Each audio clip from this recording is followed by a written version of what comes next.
గాజువాక నియోజకవర్గంలో కూటమి విషయం సత్యమని అభ్యర్థి పల్లా శ్రీనివాస్ అన్నారు. గాజువాక పార్టీ కార్యాలయంలో తెదేపా, భాజపా, జనసేన ఉమ్మడి సమావేశం నియోజకవర్గ సమన్వయకర్త ప్రసాదుల శ్రీనివాస్ అధ్యక్షతన జరిగింది.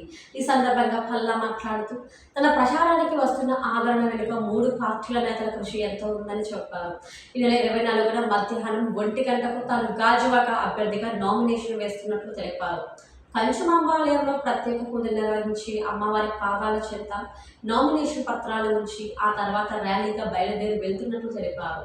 గాజువాక ప్రాంతానికి సేవ చేసుకునే భాగ్యాన్ని తనకు కల్పించాలని, ఉక్కు పరిరక్షణ, గంగవరం కార్మికుల సమస్య, కాలుష్య నివారణ, తుంగ్లం, యాదవ జగ్గరాజుపేట, ఏపీఐఎస్సి భూ నిర్వాసితుల సమస్యను పరిష్కరిస్తామని చెప్పారు.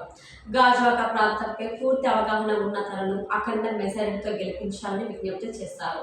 తనకు టికెట్ ఇవ్వడానికి కారకులైన తెదేపా ముఖ్య నేతలకు, జనసేనాని పవన్ కళ్యాణ్, భాజపా నేతలకు కృతజ్ఞతలు తెలియజేశారు. ఈ కార్యక్రమంలో జనసేన పిఎస్సి సభ్యుడు కోన తాతారావు తదితరులు పాల్గొన్నారు.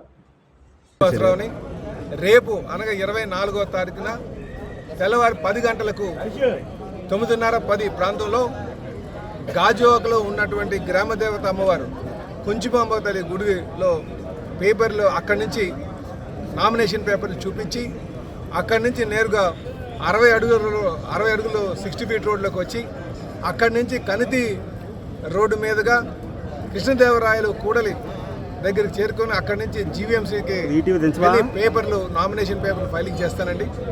మరి ఈ కార్యక్రమాన్ని విజయవంతం చేయాల్సిందిగా తెలుగుదేశం పార్టీ, జనసేన, బీజేపీ నాయకుల్ని, అభిమానుల్ని నేను కోరుకుంటున్నాను. అలాగే గాజువాక ప్రధానికాన్ని కూడా కోరుతున్నాను.